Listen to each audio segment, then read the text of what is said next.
కొత్త content, variety content ఎప్పుడు చేసినా తెలుగు ఆడియన్స్ మనకి హిట్ ఇస్తారు, అది డౌట్ లేదు దాంట్లో. హిట్ కంటే కూడా కీర్తి అనేది చాలా గొప్పగా వస్తుంది ఈ ఈ ఈ సినిమాకి వర్క్ చేసిన వాళ్ళందరికీ. At the same time Telugu వాళ్ళు కానీ గట్టిగా ఫీల్ అవుతుంది. అంటే ఇప్పుడు పీపుల్స్ మీడియా అన్నదానికి ఒక రికగ్నిషన్, ఒక ఫేమ్ అండ్ నేమ్ ఉన్నాయి. దీనిలోని ఇప్పుడు మీరు ఒక 2 ఏళ్ళు 3 ఏళ్ళు ట్రావెల్ చేసి ఉంటారు ఈ స్క్రిప్ట్ తో, షూటింగ్ ముందు కూడా ఒక సినిమా మేము రాజరాజ చేసాం. కాదు ఆయనతో కాదు, ఈ కథతో మాట్లాడు. ఈ కథతో ఒక 2 ఏళ్ళైనా ట్రావెల్ చేసి ఉంటారు, బిట్ దాన్ని ఎంజాయ్ చేసి ఉంటారు.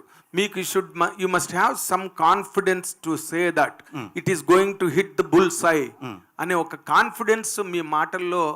మీరు ఊరికే లౌక్యంగా చెప్పారు ఇందాక సమాధానం. I want a concrete answer. మీరు ఇంత కష్టపడి చేశారు. డెఫినెట్గా ఈ సినిమా చూసిన ఎవరికన్నా సరే దిమ్మ తిరిగిపోతుంది. అక్కడ వరకు అయితే గ్యారంటీ చెప్పగలుగుతాను. అండ్ పీపుల్స్ మీడియాలో పీపుల్స్ కోసం చేసిన సినిమా ఇది. సో ఇది పీపుల్స్ కంటెంట్, ఇది మనందరి కంటెంటే. సో ఖచ్చితంగా ఇది అంటే మరీ మనం అలా చెప్పేసుకోకూడదేమో, కానీ ఇది మన తెలుగుని రిప్రజెంట్ చేస్తూ మాట్లాడుతున్నాను కాబట్టి మనం చెప్పుకోవచ్చు. మన దగ్గర కూడా ఇంత దమ్ముండే కథలు రాసి కథకులు ఉన్నారు అని ఒకసారి ప్రూవ్ చేసే సినిమా ఇది. దీన్ని హిట్ చేస్తారా లేకపోతే ప్రపంచం అందరికీ చూపిస్తారా అనేది మీ మీడియా చేతిలోనే పెట్టేస్తున్నాం. మీరు ఎంత సపోర్ట్ చేసి, కంటెంట్ నచ్చితే ఎంత సపోర్ట్ చేసి ఎక్కడి దాకా తీసుకెళ్తారో దానికి మేము రెడీగా ఉన్నాం. అంతే. విశ్వప్రసాద్ గారు, ఇప్పుడు ఈ సినిమా మీరు చాలా విచిత్రమైన కంటెంట్లా కనిపిస్తున్నది టీజర్లో చూస్తే కనుక. అండ్ మీకు ఆల్రెడీ ప్రీవియస్ సక్సెస్ ఉన్న హీరో ఇక్కడ, డైరెక్టర్ కూడా ఇక్కడ ఉన్నారు. ఈ సినిమా సక్సెస్ మీద, ఈ సినిమా రేపు రాబోయే బాక్స్ ఆఫీస్ రిజల్ట్ మీద మీదైన ఒపీనియన్, మీదైన కాన్ఫిడెన్స్ ఏంటి సార్?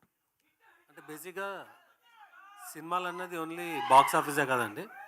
ఇప్పుడు మీకు మంచి సినిమాలు చెప్పంటే ఏ స్వాతి ముత్యం అన్న అలా ఎలా చెప్పుకుంటారో, ఇది ఒక అలాంటి ల్యాండ్ మార్క్ క్రియేట్ చేసే సినిమాలా ఉంటుంది ఇది.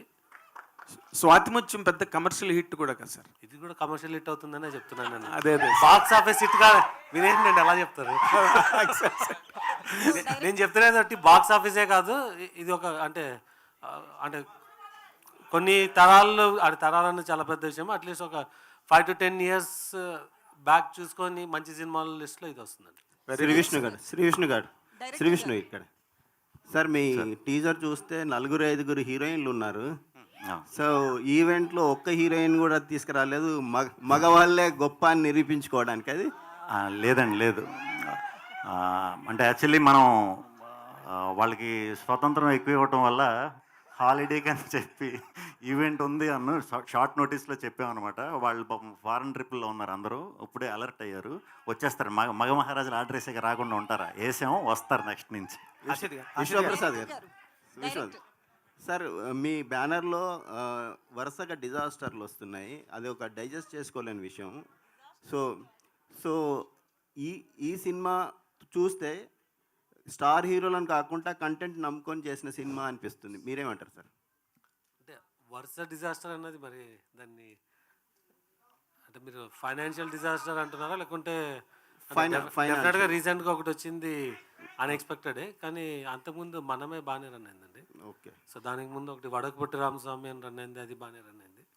సో అంటే ఈ సినిమా డెఫినెట్గా ఇందాకే చెప్పినాను నేను, it will be land mark movie అని. సో యా, రాజా సాబ్ త్వరలో ఏప్రిల్లో వస్తుంది. సో బాకి ఇప్పటిదాకా వచ్చిన లాసెస్ అనేది కవర్ చేస్తుంది. సో అది వేరే విషయం. శ్రీ విష్ణు గారు యాక్చువల్లీ మేకప్కి సంబంధించి అయితే కంపల్సరీ మాట్లాడాలి. మీ మేకప్కి 4 hours పడుతుంది. ఆర్టిస్ట్ ఎవరో రసీద్ గారు అని చేశారని తెలిసింది. ఏంటి ఆ గెటప్ గురించి? అంటే గెటప్లు మీరు చూసిన భవభూతి గెటప్ ఒకటి, అయాతి గెటప్, దానికి 4 hours పట్టిదండి అది.